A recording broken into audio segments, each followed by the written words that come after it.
Hello les amis, aujourd'hui je cuisine. Enfin, cuisiner c'est un grand mot car je ne suis ni chef ni pâtissière.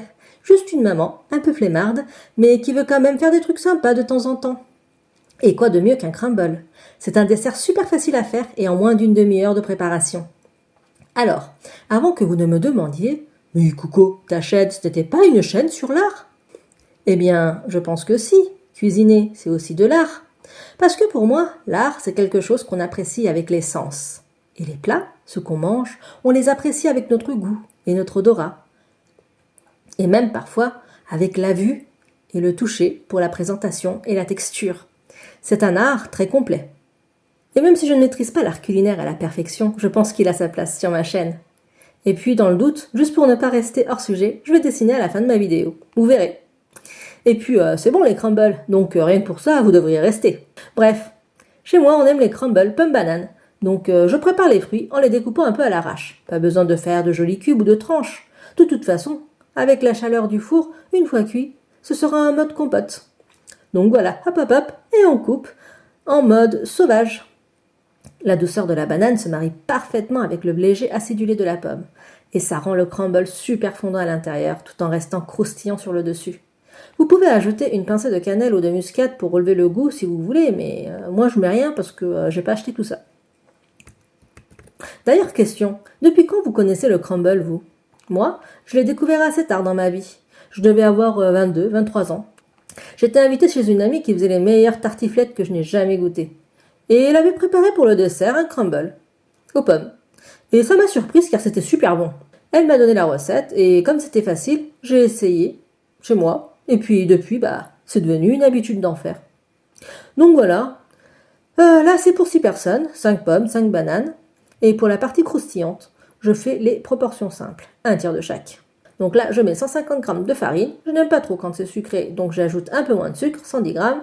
Et pour le beurre, 100 g au début, dans un premier temps, je malaxe à la main. Et je vais rajouter le reste des 50 g de beurre après. Il faut que la pâte s'émiette, un peu comme ça. D'ailleurs, saviez-vous que le mot crumble vient de l'anglais et que ça signifie justement émietter, en référence à cette texture friable de la garniture.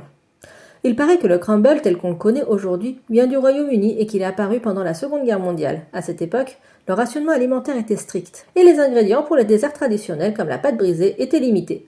Le crumble est donc né presque par nécessité, mais sa texture douce à l'intérieur et croustillante sur le dessus a tellement plu que le dessert est resté populaire après la guerre. Et voilà, paraffiné, juste gourmand, mon crumble qui sera le dessert du jour. C'est trop bon. Mais si j'ai des invités, je fais comment? Parce que niveau présentation, on sait pas trop ça. Bon après, si vous voulez que la forme tienne, il faut juste attendre que ça tiédisse. Nous, on aime bien quand c'est chaud, donc on mange directement sorti du four. On se brûle un peu la langue, mais c'est pas grave, on adore ça. Ce que j'aime faire quand je dois cuisiner pour accueillir ou quand je suis super motivée pour faire des trucs présentables, c'est de dessiner un visuel pour voir si ça peut marcher. Je peux servir le crumble comme ça, mais en mode plus gourmand, avec une glace vanille dessus. Et s'il y a des enfants, je peux même rajouter un peu de décoration en vermicelle colorée sur la partie un peu fondue de la glace. Et sur la glace aussi, pourquoi pas. Et après, hop, ça fait tout de suite un peu plus recherché. En tout cas, ça rend bien sur un dessin, je trouve. Et si ce sont des invités un peu plus chics et raffinés, pourquoi ne pas mettre dans des ramequins individuels? Ouais, avec un peu de chantilly, comme ceci, et quelques feuilles de menthe en décor, ça fait resto. Genre un plat à manger à la petite cuillère avec raffinement, quoi. Ouais, j'aime bien ces deux versions. Mais quitte à manger, je prendrais le crumble à manger avec une grosse cuillère, c'est-à-dire la version gourmande, avec la glace. Et vous préférez laquelle? Bon, voilà, c'était ma première vidéo sur mon côté gourmand. J'espère que ça vous a plu. En tout cas, je vous dis à très bientôt pour de nouvelles créations. Bye bye!